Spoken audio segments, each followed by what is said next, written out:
to be present, you have to notice when you're not. You have to notice when your mind starts jumping back or jumping forward. And there's no better training for that, I don't think, than meditation, than sitting there and concentrating on your breath and then noticing when your mind starts to wander and coming back.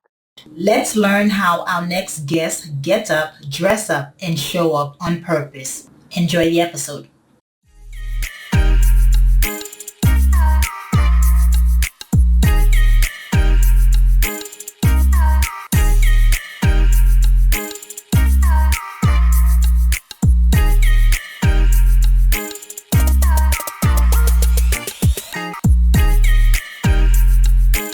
Hello, morning enthusiasts. Welcome to the Best Morning Routine Ever podcast. I am your host, Dr. Lunid, and today I have the pleasure of introducing a very special guest to the show, Andrew McConnel. You see, Andrew is an author, and it didn't always start out that way. It kind of takes a while, right? It's not your typical Silicon Valley fairy tale story. So he, from Harvard College, Harvard Law, and he's graduated with honors and becoming a member of the U.S. open water swimming national team and earning international bronze medal in the process. But now entering the work world, Andrew took a while to find his footing, bouncing from banker to attorney to consulting, and now he is at a place where he does what he loves and enjoys what he does. And so we're going to talk today about his book, Get Out of My Head. We're going to talk about his journey and how he's been able to not just 10x, but like 50x his success, and how he is doing so with others. So with no further ado, Andrew, welcome to the show. Thank you so much. It's a pleasure to be here. It is my honor to have you. So we got an athlete star among us, right? It's been a while. We moved to Bermuda a couple of years ago. And so I started doing open water swimming again for the first time in 20 years and have a competition coming up. So I've gotten back into it recently, but that was a prior life. You're living Michael Phelps in the dust, right? Yeah. He ain't got nothing on you? Yeah, no, he's next level. I'm really, really excited to hear that. And your journey is interesting, Andrew, because you, as a star athlete and then getting into the workplace, right? Becoming an attorney and having to work with, was a banker at some point. Your journey wasn't so linear. So right. Tell us about that. Tell us about that process for you. Yeah, for me, I think I'm a pretty curious person, hence why I stayed in school so long, right? I did undergrad, then I did law school in the US, then I did law school in the UK, and I just kept learning because I just love to learn. And I think it was similar for the career path and the journey of, a lot of people told me banking, that's what's really interesting. That's what a lot of people in college were doing. So I went and tried it and admitted to myself, no, I don't like this. This isn't something I enjoy. So then looked at law and some of my passions. And so I said, okay, let me go to law school for civil rights and human rights. And I did that and got to focus on it and work on it, and found that I really did not enjoy the work. I was really passionate about the issues, but what the actual work entailed was not interesting to me. Yeah. But, okay, well, that's not great. And then in my kind of law school class, we had contracts and we had our corporations class. And I kept thinking, sounds like the really interesting work is done by the business people, not by the lawyers. Maybe I want to go to that side. So I went into consulting and did that. And I was helping other people build their companies, and eventually said, well, I'm helping all these other people build their companies. Why don't I just start building my own? And so for the past 10 years, that's what I've been doing, is building my own companies, Vacation Futures, Rented Capital, and now rented.com. Yeah.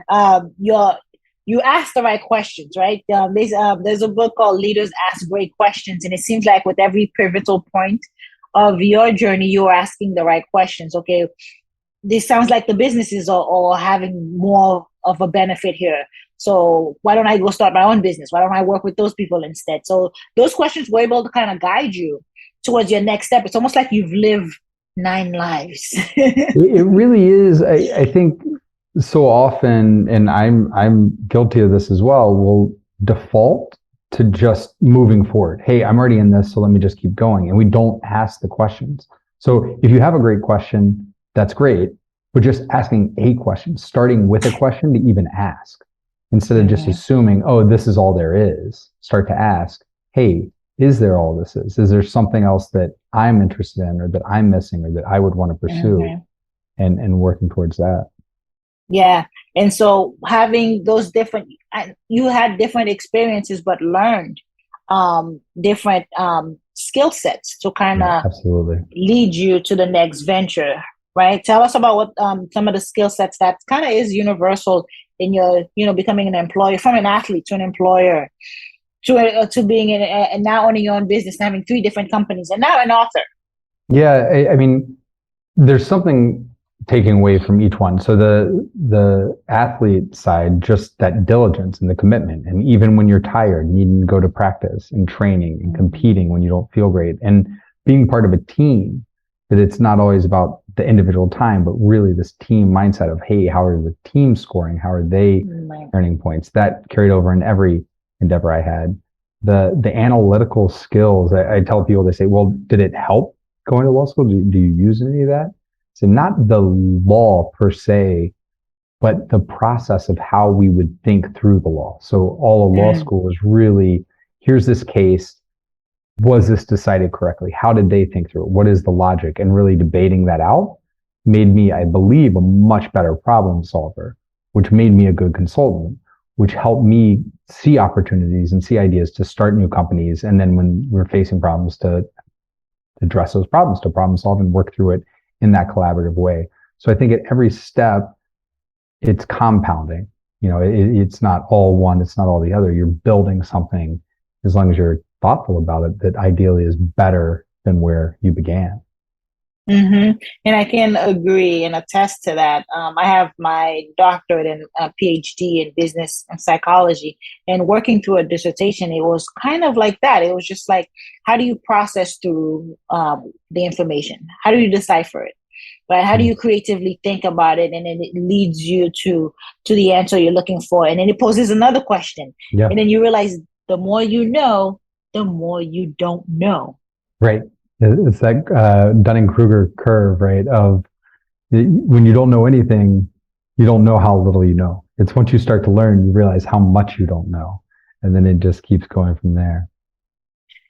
Baffling, isn't it? It's like, oh, I thought, all right, I'm at this level, I know this stuff.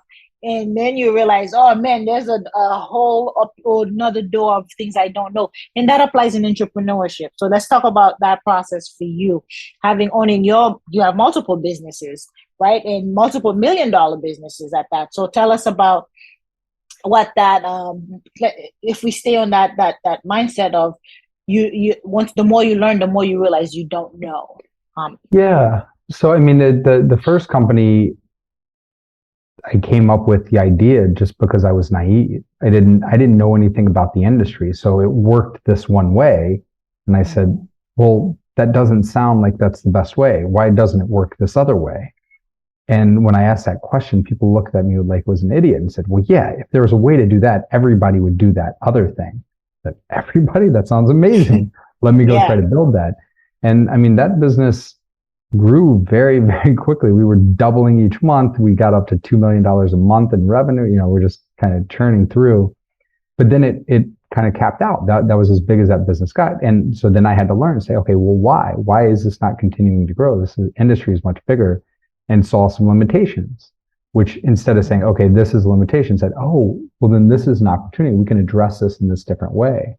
If it's not possible to grow because these people don't have the financial means, what if we create a financing product to give them the financial ability to do that? And so build another company. That's a company that went from 200,000 one year to 3 years later, it was doing more than $10 million a year in revenue.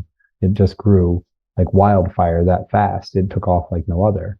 And then once I did that, I had leased up thousands of properties all over the world that we were managing, and realized the local companies we were working with weren't making as much money from these properties, running them in Airbnbs and Vrvos like they should. And so said, hey, we could do a better job, and built a company around that. And that's what rented.com is. We're the pricing engine behind professional Airbnbs, professional vacation rentals, that you think about airlines or hotels, when you go book those, the prices change, they fluctuate. But with a lot of times with vacation rentals, people just say, oh, it's $200 a night. Oh, it's $150 a night. But it doesn't need to be. Maybe on Tuesday night, it should actually be $68. And maybe on Saturday night, it should be $225. And then Beyonce announces a new concert and now it's $375, right? Like it should actually change based on what's going on. And that's what rented.com is we're the engine behind doing that for those properties. The various prices, depending on the need, the demand and booking patterns. So it looks at every property globally every single day and how things are changing. And it's constantly changing every price for all the properties that we touch. That's fascinating. And so you're working with big companies like Airbnb, as you say, it's hotels that they're using rented.com to help have some pricing. Hotels as well. Yeah. That's really hotels cool. So that's your latest venture, rented.com. What were the previous two ones? It sounds like they kind of build up on each other. They did, yeah. So the first one started back in 2012 was called Vacation Futures. So it was a marketplace business matching homeowners with vacation rental managers through reverse auctions. And then to make that market facilitate and work more fluidly, we created a separate financing product called Rented Capital. It was its own business that would finance those local managers in those transactions. And it was in financing them that we saw this third opportunity and started rented.com. And so kind of worked through all of it.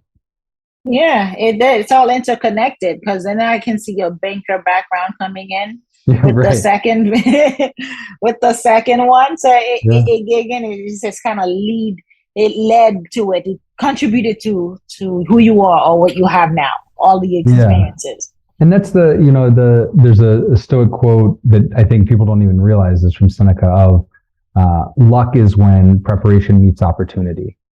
And so the career path has been nonlinear because it wasn't saying, hey, I'm only going there. It's at every point being curious and listening and saying, okay, all that came before is my preparation. What is the opportunity now? Right? Oh, great. Now I can create some luck here because I had this preparation and now this opportunity is in front of me. You're ready to jump into it. Let's talk about stoicism. I can't even say the word. Let's talk about stoic. You just mentioned it. How helpful it can be. How did it help you? One, getting into school, but how it can help people get into their passion, their line of business.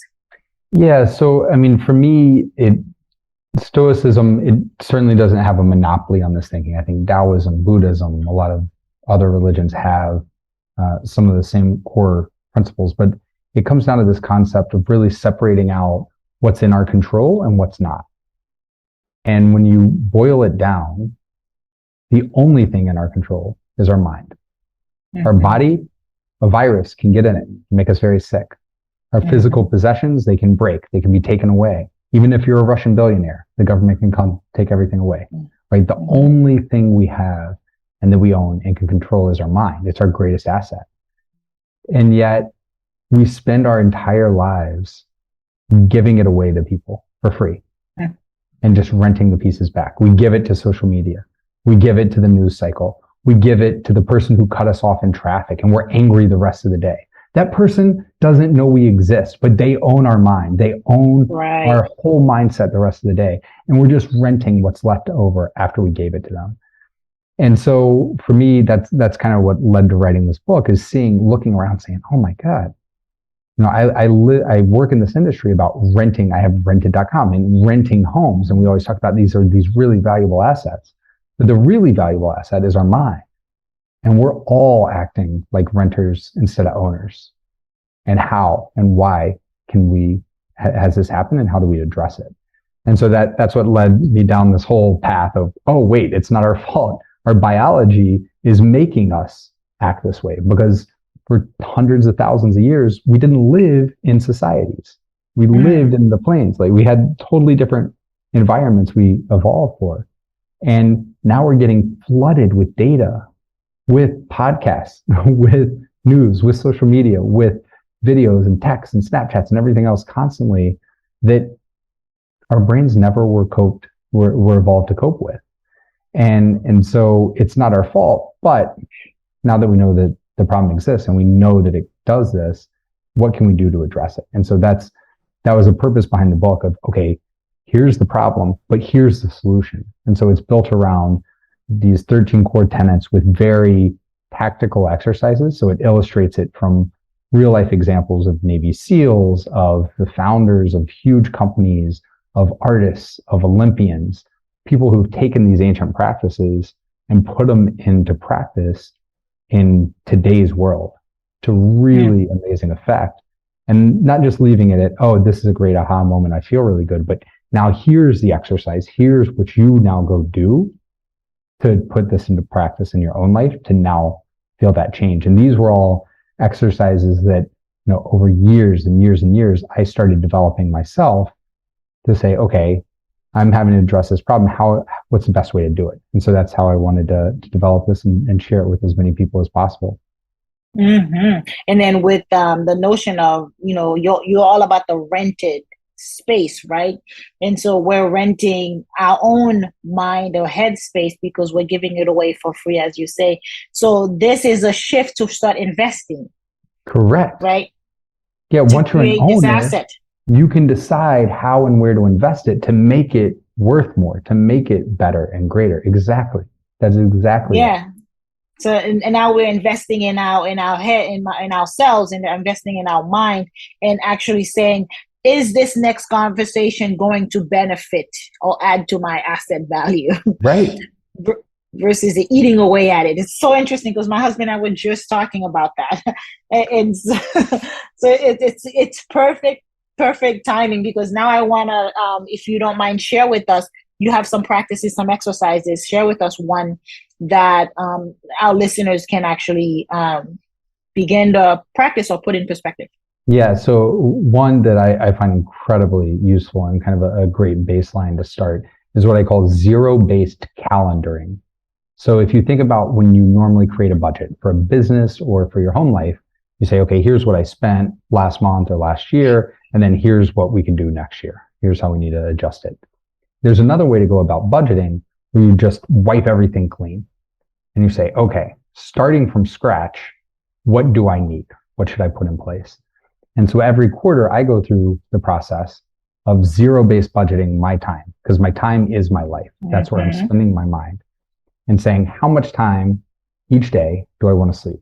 How much each time do I want to have with no devices anywhere within reach that I'm present with my family? How much time do I want to be working? Within the work bucket, how much time do I want to spend with clients? How much time do I want to spend with my direct reports? How much time do I want to spend on skip level meetings with people who don't directly report to me, with investors, learning, reading, writing, all these different pieces? And then that creates how I want to budget my time. Then every week on Friday, I look at the calendar for the week following and hold it against, here's how I said I wanted to live my life. Does that calendar look like that? And if it doesn't, I might need to reschedule some meetings. Say, okay, actually, I can't do this meeting this week. It's going to need to push to next. But holding myself to account, not just on the design, but also as I keep going. And then not just defaulting to it and say, okay, I did this once, and that's the right answer. And I put each quarter, go look at it again. Is this still the right allocation of my life? Has something changed in my life that I want to move things around? Did I learn something this past quarter that changes how I want to spend time going forward? But that way of budgeting your time, because where you spend your time is where you spend your mind. Where you spend your mind is how you live your life.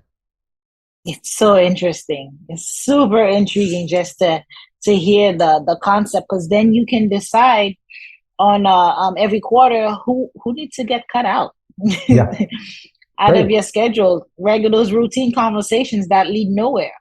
What's sucking energy from you? What's giving you energy? How do you create more opportunities for the energy giving and take away those ones that are taken away from you?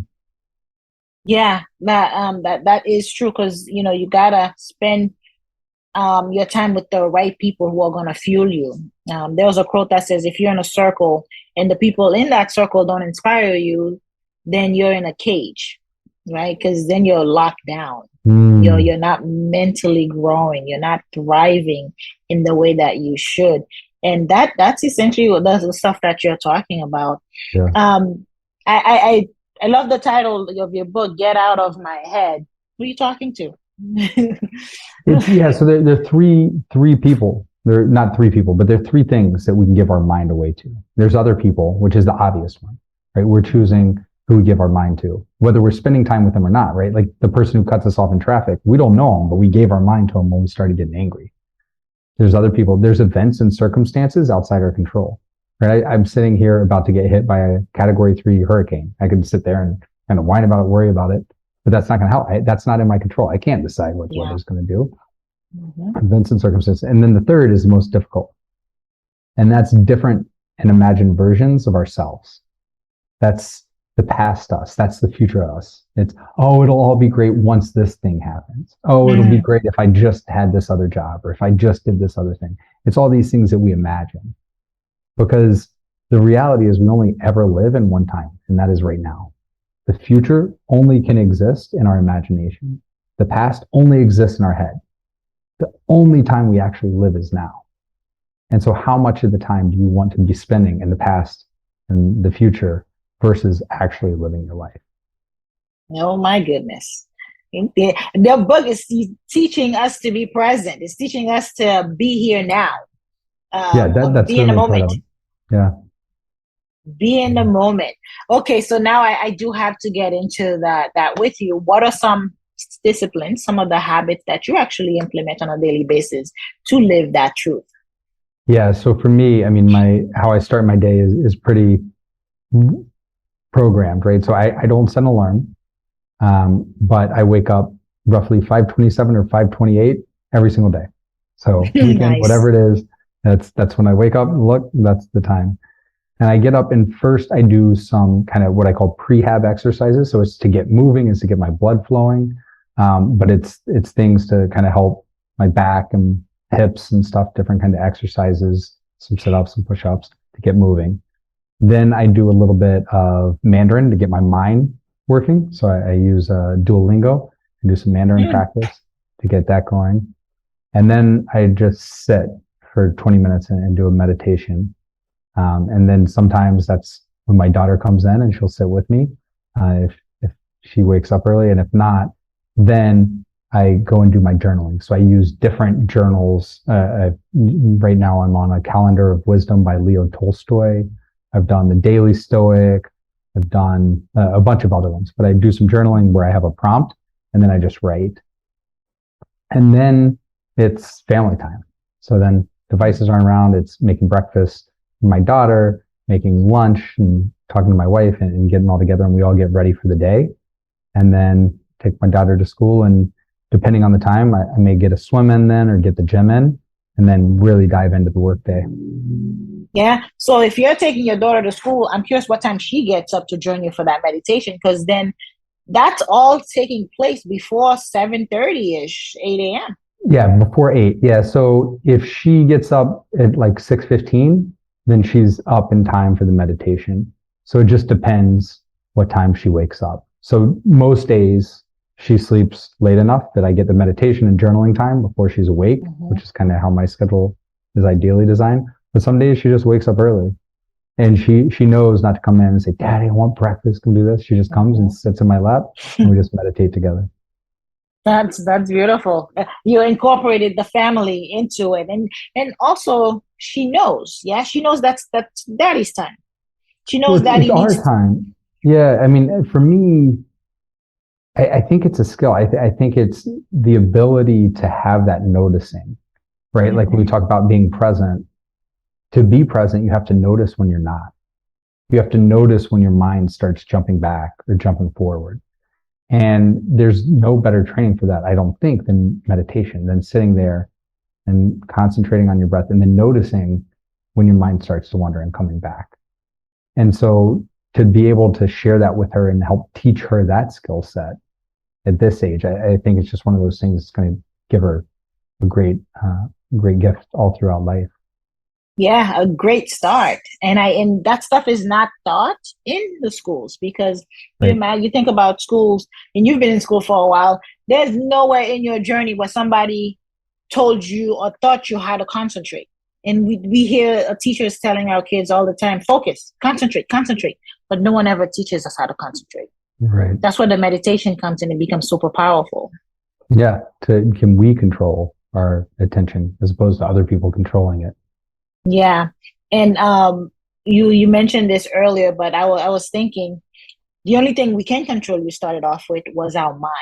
However, we spend a whole load of time trying to control Mm. our external environment, right? Well, I mean, ideally not, right? Like that's where I stop trying to control my external environment. The second chapter is know your boundaries. And the exercise for that is to rest, is to recognize where those boundaries lie. What do you control and what don't you? And then E, exert control where you actually have control. Mm. S, stop putting mind and time on things you don't control. And then T, on rest, track. Are you actually spending your mind and time on these things that you control or not? And then notice and course correct. Because spending mind cycles and spending your life on things, it's a waste of life because you can't do anything about it. You're just wasting your time and your mind. Your biggest asset, your most valuable asset, your time Absolutely. Yeah. being wasted. Stop being a renter and start investing. Right. Don't treat your mind like you're a renter. Owners think about their assets, their properties differently than tenants. Treat your mind like the owner that you are, not like a tenant. Coming from the multi-million-dollar business rented.com owner owner of rented.com, I really love how you coupled them, how you married the two. That is brilliant, and thank you so much for sharing that. So let's talk about how we can connect with you. Where can we find you? Yeah, absolutely. So I'm most active on LinkedIn and accept anybody's connection there. If people want to find me on LinkedIn, M. Andrew McConnell. My website is mandrewmcconnell.com. On Twitter, I'm at MA McConnell. On Instagram, I'm M. Andrew McConnell. So I'm on all the socials if you want to find me there, but most active, again, on Instagram or on my site. And you can always contact me through there. And then rented.com, of course, Yeah. easy to find. Keeping it simple. I appreciate it so much. And thank you for sharing that refreshing insight on how to. It is. It really is refreshing, and my mind is rejuvenated from it. Just like listening to it, it's confirmation that we're doing the right things. Yeah, yeah. That's a lot of times just a sanity check. Like, yep, that's good, good. Yeah, you've been amazing, Andrew. Thank you so much for your time and coming on the Thank you. show. Yeah, it was my pleasure. Thank you for having me. Awesome. Hope you enjoyed today's episode. Please comment and tell us what was your favorite part, your favorite habit that you are going to try out for yourself today. Comment below. If you haven't already, be sure to subscribe. Until next time, I will see you at the top of your best morning routine ever. Stay blessed.